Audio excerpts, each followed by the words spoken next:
ప్రభునందు నాకు అత్యంత ప్రియమైనటువంటి వాళ్ళారా, మన ప్రభువును రక్షకుడునైనటువంటి యేసుక్రీస్తు వారి యొక్క శుభనామములు మీ అందరికీ నా హృదయపూర్వకమైన శుభములు వందనములు తెలియజేస్తున్నాను.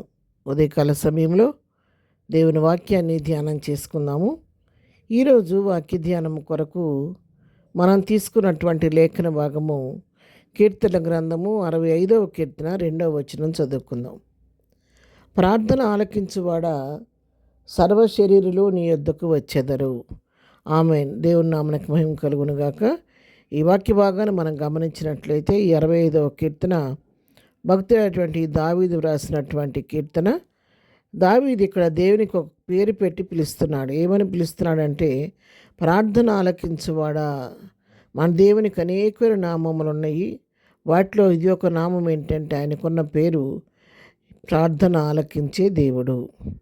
మన దేవుడు నిశ్చయంగా మన ప్రార్థనలు అంగీకరించి, ప్రార్థనలు ఆలకించి, ప్రార్థనలకు ప్రతిఫలం ఇచ్చే దేవుడై ఉన్నాడు.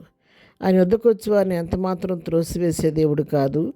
మనం ఒక మనవి చేసుకుంటే, ఒక ప్రార్థన ప్రభు సన్నిధిలో మనం పెడితే ఆయన దాన్ని త్రోసివేసే దేవుడు కాదు. తప్పకుండా మన మనవలను అంగీకరించి, మన ప్రార్థన ఆలకించి దానికి మేలు చేసే దేవుడే కానీ దాన్ని కొట్టివేసే దేవుడు ఎంతమాత్రం కూడా కాదనమాట. అందుకే సర్వజీవులు, సర్వశరీరులు ఆయన వద్దకు వస్తారంట.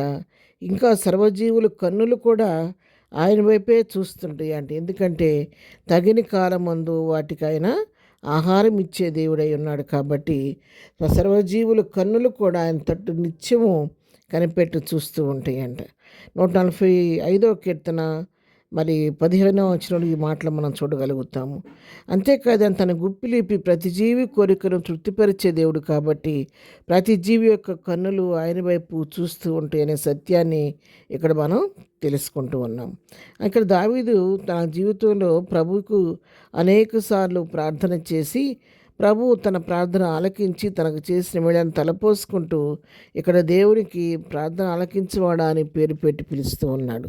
18వ కీర్తనలో మనం చూసినట్లయితే ఇవి కూడా దావీదు పలికిన మాటలే. 6వ వచనం చదువుతున్నాను.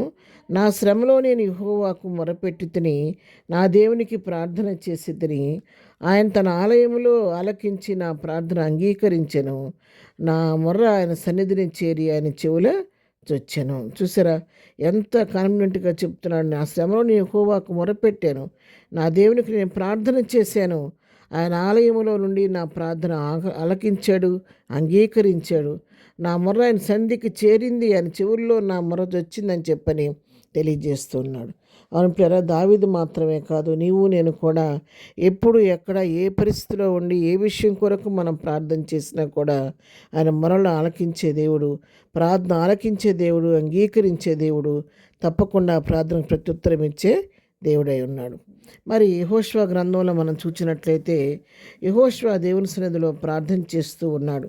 యెహోషువ గ్రంథం 10వ అధ్యాయము 12వ వచనం మనం చూసుకున్నట్లయితే, యెహోషువ యెహోవాకు ప్రార్థన చేసెను, సూర్యుడా నీవు గిబియోనులో నిలువుము, చంద్రుడా నీవు అయ్యాలోనులో నిలువుము, జనులు తమ శత్రువుల మీద పగ తీర్చుకునే వరకు సూర్యుడు నిలిచిన చంద్రుడు ఆగెను. ఇక్కడ యెహోషువ ప్రార్థన చేస్తున్నాడు. యుద్ధము సమయం అయిపోతూ ఉంది. శత్రువుల మీద జయం రావటం కోసము సూర్యుడు అస్తమిస్తే ఎక్కడ వాళ్ళకి ఓటమి కలుగుద్దనని సూర్యచంద్రులను ఆపుతున్నాడు. ఆయన సూర్యుడాన్ని గిబియోనులో నిలువు, చంద్రుడను వయ్యాలోన్లో నిలిచిపోమ్మని చెప్పి లోయలు ఆగమని చెప్పినప్పుడు యెహోషువ ప్రార్థన ఆలకించి దేవుడు సూర్యచంద్రుల్ని ఆపేసినట్టుగా మనం ఇక్కడ చూస్తూ ఉన్నాము. యాకోబు పత్రికలో మనం చూసినట్లయితే అక్కడ ఏలియా ప్రార్థన చేస్తూ ఉన్నాడు.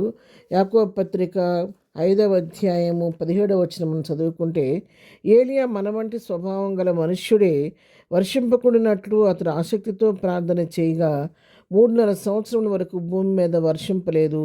అతడు మరలా ప్రార్థన చేయగా ఆకాశం వర్షం ఇచ్చెను, భూమి తన ఫలం ఇచ్చెను.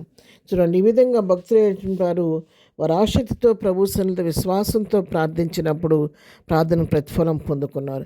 అయితే మన దేవుడు పక్షపాతి కాదు.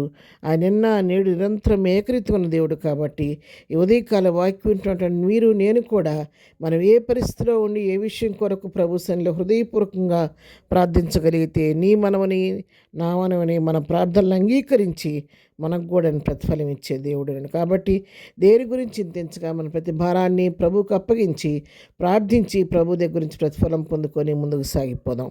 ప్రార్థన. ప్రేమ కలిగిన తండ్రి, పరిశుద్ధ ఉదయకాలం మాకు ఇచ్చినటువంటి శ్రేష్టమైన వాక్య భాగాన్ని బట్టి నీ కొందనాలనైనా నువ్వు ప్రార్థన ఆలకించేవాడు కాబట్టి మేము కూడా మా ప్రతి సమస్య భారము నీపైన మోపి ప్రార్థించి ముందుకు సాగిపోయి కృప దయచేయి. దినం మేము చేయి పని పాటలో రాకపోకల్లో క్షమం దయచేయి. దినం బర్త్డే మ్యారేజ్ చేసుకున్న బిడ్డలను దీవించండి, ఆశీర్వదించండి. ప్రతి వారి పట్ల కృప విస్తరింపచేయమని యేసునామంలో ప్రార్థించడి పొందుకొని ఉన్నాము తండ్రి. ఆమెన్. ప్రభు కృప సదాకాలం మనందరికీ తోడై నడిపించునుగాక. ఆమెన్.